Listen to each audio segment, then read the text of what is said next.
வணக்கம் மானு. அதாவது பாமக பொதுக்குழு கூட்டத்தில் அக்கட்சியின் தலைவர் அன்புமணி ராமதாஸ் மற்றும் ராமதாஸுக்கு இடையே பாமக மாநில இளைஞர் தலைவர் நியமனம் செய்வதில் இருவருக்கும் பொதுக்குழு மேடையில் கருத்து வேறுபாடு ஏற்பட்டது. இந்த நிலையில் அவர் தன்னுடைய ஆதரவாளர்கள் என்னுடைய கட்சி அலுவலகத்தில் சந்திக்கலாம் எனவும் நேற்று தொலைபேசி எண்ணை கட்சி நிர்வாகிகளுக்கு வழங்கிவிட்டு தன்னுடைய இல்லத்திற்கு வந்துவிட்டார். தன்னுடைய இல்லத்தில் ஒரு பகுதியாக கட்சி அலுவலகம் செயல்பட்டு கொண்டிருக்கிறது. இந்த நிலையில் நேற்று இரவு முழுதே மூத்த தலைவர்களான ஜி.கே. மணி உள்ளிட்ட அனைவரும் பேச்சுவார்த்தை நடத்தினார்கள்.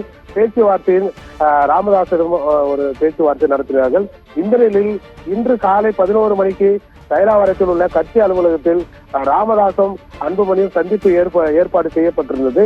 அந்த நிலையில் இன்று சரியாக 11 மணி அளவில் தன்னுடைய இல்லத்திலிருந்து அக்கறையில் உள்ள தன்னுடைய இல்லத்திலிருந்து அன்புமணி ராமதாஸ் புறப்பட்டார்.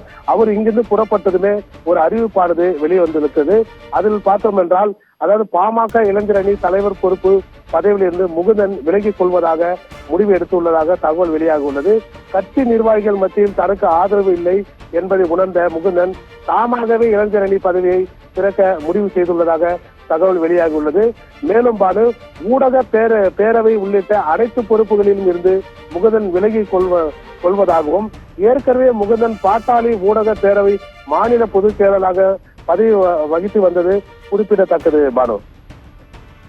மனோகரன், தற்போது ராமதாஸ் மற்றும் அன்புமணி 2 பேரும் சந்திச்சு பேச்சுவார்த்தை நடத்திட்டாங்களா?